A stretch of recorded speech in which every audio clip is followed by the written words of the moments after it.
بسم اللہ الرحمن الرحیم۔ السلام علیکم۔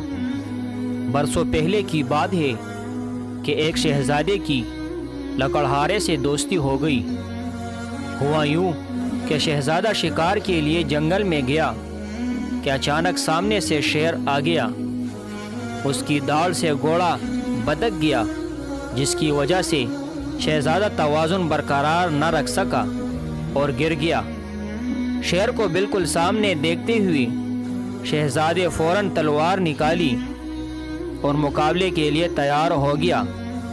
شیر اس کی جانب لپکا۔ شہزادے نے تلوار گھمائی جو شیر کی پسلیوں میں لگی۔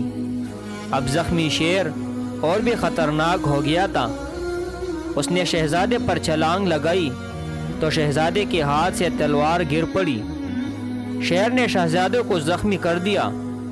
شہزادے نے خوب مقابلہ کیا، مگر پیرے درندے سے مقابلہ آسان نہ تھا۔ آخر کار شیر نے اسے گرا دیا۔ قریب تھا کہ شہزادے کی گردن دبوچتا۔ اچانک شیر دوڑ کر پیچھے کو مڑا۔ کسی نے اس کی کمر میں بڑی زور سے کلہاڑا مارا تھا۔ شیر دوڑ اور جنگل کی طرف بھاگ نکلا۔ شہزادے نے دیکھا کہ ایک خوبصورت نوجوان نے فوراً شہزادے کو اٹھایا، ایک محفوظ جگہ پر لے جا کر اس کی مرہم پٹی کی۔ کچھ دیر بعد شہزادے کے محافظ اسے ڈھونڈتے ہوئے پہنچ گئے۔ انہوں نے شہزادے کو دوسرے گھوڑے پر بٹھایا اور محل کی طرف روانہ ہو گئے۔ یوں لکڑہارے کی شہزادے سے دوستی ہو گئی۔ وہ اس کی تیمارداری کے لیے محل آنے لگا تھا۔ شہزادہ اسے پسند کرنے لگا تھا کیونکہ وہ ذہین، عقل مند اور بہادر تھا، لیکن بادشاہ کو اس کی دوستی ایک آنکھ نہ بہاتی تھی۔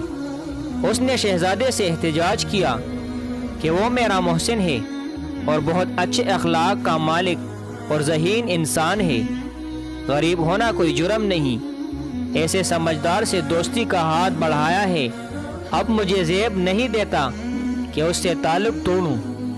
بادشاہ نے حکم جاری کیا کہ اسے اور اس کے خاندان کو ملک بدر کر دیا جائے۔ یوں ایک فوجی دستہ لکڑہارے کو بے یار و مددگار سرحد سے باہر چھوڑ آیا۔ کئی دنوں کی مسافت کے بعد وہ بھوکا پیاسا ایک بڑے شہر پہنچا، جہاں کھلے میدان میں بڑے چبوترے پر بڑی پگڑیوں والے بہت سے سردار، امراء اور تاجر بیٹھے تھے، جن کے سامنے میز پر پنجرے میں ایک پرندہ قید تھا۔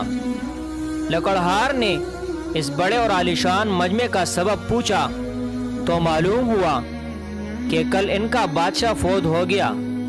آج یہاں نئے بادشاہ کا انتخاب ہوگا۔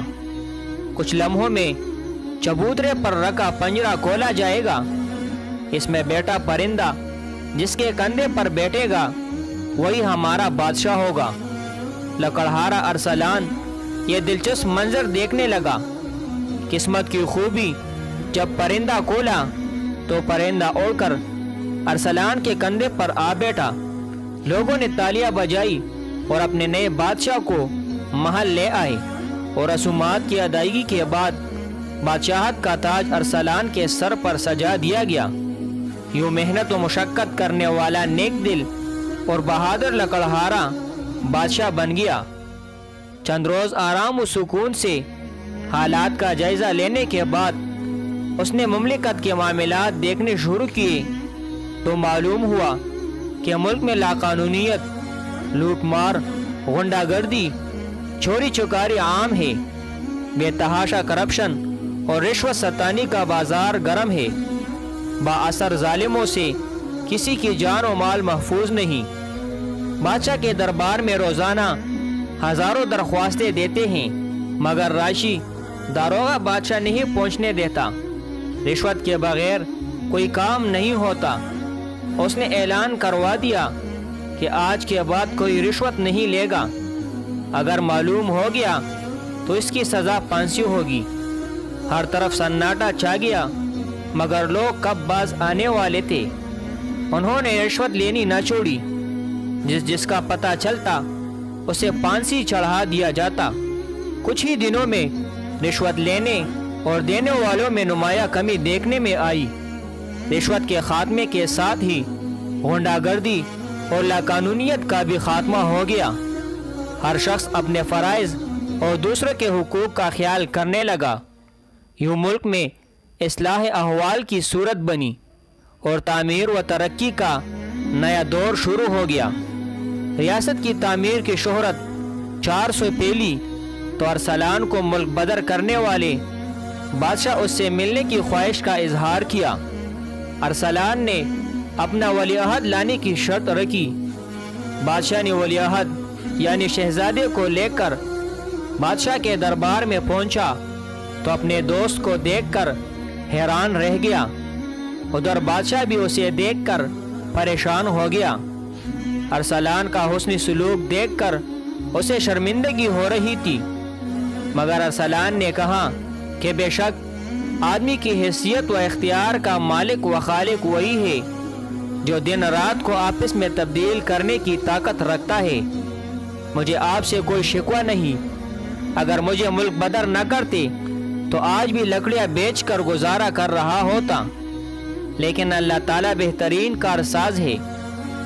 پیارے دوستو، آپ بھی محنت کا دامن ہاتھ سے نہ چھوڑیں، اس لیے آپ کو بھی محنت کرنی چاہیے تاکہ آپ بھی کامیاب زندگی بسر کر سکیں۔